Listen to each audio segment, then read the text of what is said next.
काम क्या करना है, अपने बच्चों की तरफ क्या देखना है। जेडीसी का मतलब ये है कि वो सबको अपना मानते हैं और सबकी तरफ देखते हैं और इस बात का ख्याल रखते हैं कि उन्हें कब, किस वक्त, कहाँ, कैसे ज़रूरत है और हम किस तरह मदद कर सकते हैं। तो ये इनिशिएटिव उठाना बहुत बड़ी बात है। स्पेशली जिनके घरों में डायलिसिस के पेशेंट्स हैं, वो बहुत अच्छी तरह से जानते हैं एक डायलिसिस सेंटर का क्या मतलब होता है और उनके महीने का खर्च कितना होता है और ये कितना ज़रूरी है।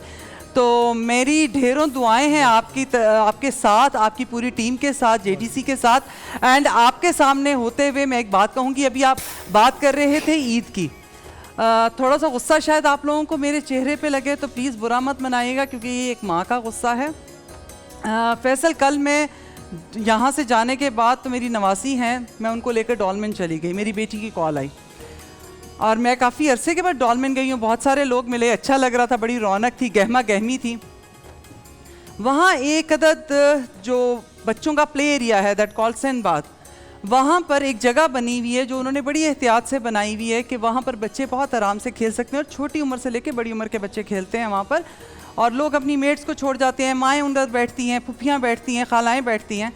मैं काफ़ी देर वहाँ बैठी। वो एक टाइम स्लॉट जो है वहाँ की टिकट का है 40 मिनट, 40 मिनट, 30 से 40 मिनट एक बच्चा उस जगह में बैठकर खेलता है। तो प्लीज़ मेरी बहनों, मेरी माँओं, जब एक बच्चे को 40 मिनट दिए जाते हैं तो इसका मतलब ये नहीं है कि ये टिकट आप दोबारा बनवा लें। इसका मतलब ये है एक छोटे बच्चे के लिए 40 मिनट मोर देन इनफ है उस एक जगह में बंद होकर खेलने के लिए। उसका जो हैप्पी टाइम है वो 40 मिनट का है, नॉट मोर देन। और वहाँ पर ज़्यादा तकलीफ़ ये हुई कि मैं 40 मिनट्स नहीं, मैं 30 मिनट्स के बाद मैंने कहा कि बेटा चलो चलते हैं, कुछ खा लो। लेकिन वहाँ एक बच्चा बैठा हुआ था, मैं लिटरली करके दिखाना चाहती हूँ, वो अपनी आँखों को यूँ खींच रहा था। And I swear to God, मैं कल रात से अपनी आँखों को ऐसे ही खींच रही हूँ। नाम बताना चाहूँगी, एजाज, और उनकी वालदा का नाम है ज़ैनब, क्योंकि आप प्रोग्राम देख रही होंगी, क्योंकि आपने मुझे वहाँ पहचान लिया था, आप हमारा प्रोग्राम फॉलो करती हैं। मुझे आप पे शदीद गुस्सा है। एक बच्चा 7:30 बजे से लेके 11:30 बजे तक वहाँ पर बैठा रहा भूखा अपनी मेड के साथ। हम बात कर रहे हैं जेडीसी में बच्चे वो उनके लिए ईदें मनाते हैं। हम बात कर रहे हैं बच्चा चश्मा पहने का तो ईद हो जाएगी। कल आपने बात की फैसल कि सोशल मीडिया और मीडिया के क्या असरात हैं। मौलाना साहब ने कहा कि ये गन फैला रहे हैं। माओ की तरबियत कीजिए, सोशल मीडिया यूज़ कैसे करना है, माओ की तरबियत कीजिए। शॉपिंग कैसे करनी है, माओ की तरबियत कीजिए। उन्हें ये बताइए एक माँ के लिए सबसे ज़्यादा ज़रूरी उसका बच्चा है, शॉपिंग्स नहीं है, घूमना फिरना नहीं है, स्टेटस कॉन्शियस होना नहीं है, कौन सी लिपस्टिक, कौन सा जोड़ा, कौन सी जूती, कौन सी सेल नहीं है। आपकी औलाद को आपका टाइम चाहिए, ये सबसे बड़ा काम है।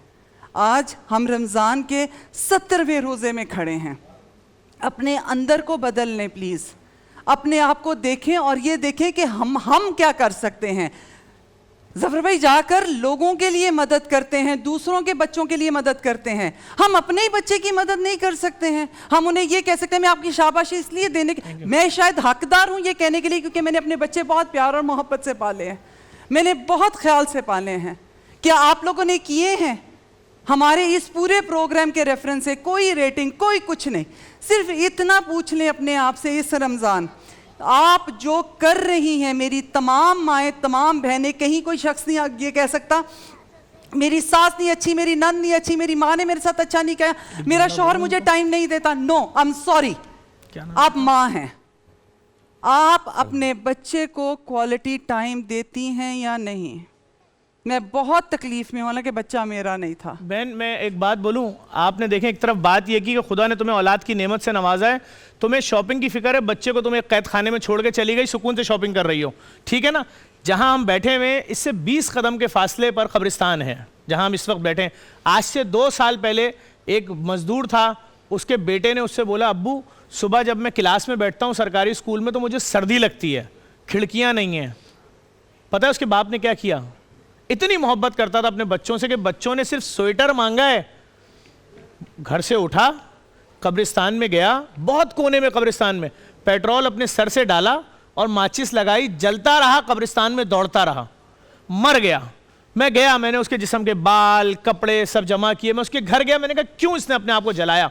तो उसका चचा उन बच्चों को डांट रहा था, छोटा भाई, कि तुमने गर्म कप स्वेटर मांगा क्यों? एक स्वेटर की औकात क्या है? लंडा का स्वेटर 30 रुपए का मिलता है, लेकिन उसकी औकात नहीं थी कि 30 रुपए का स्वेटर अपने फूल जैसे बच्चों को देता था। उसने अपने आप को जला के मार लिया। लेकिन ऐसी माएँ जो आप वाकया बता रही हैं कि अपनी शॉपिंग के चक्कर में बच्चों को एक किसी के पिंजरे में डाल के चली जा रही हैं आप, और उसके बाद वो भाई आप यकीन करें उसी जगह पे सॉरी आपकी बात काट रहा हूँ, आप लोग शायद भूल रहे हैं। एक ऐसा वाकया गालिबन 3 साल पहले हुआ था, किसी मॉल में ही हुआ था कि वो अपने बच्चे को मेट के सर पे छोड़ के वो चली गई थी और वो बच्चा ऊपर से नीचे गिरा था। तो ये बड़ा सीरियस मैटर। बोल एंटरटेनमेंट के शोज देखने के लिए हमारे चैनल को सब्सक्राइब करें और बेल आइकन पर क्लिक करना ना भूलें।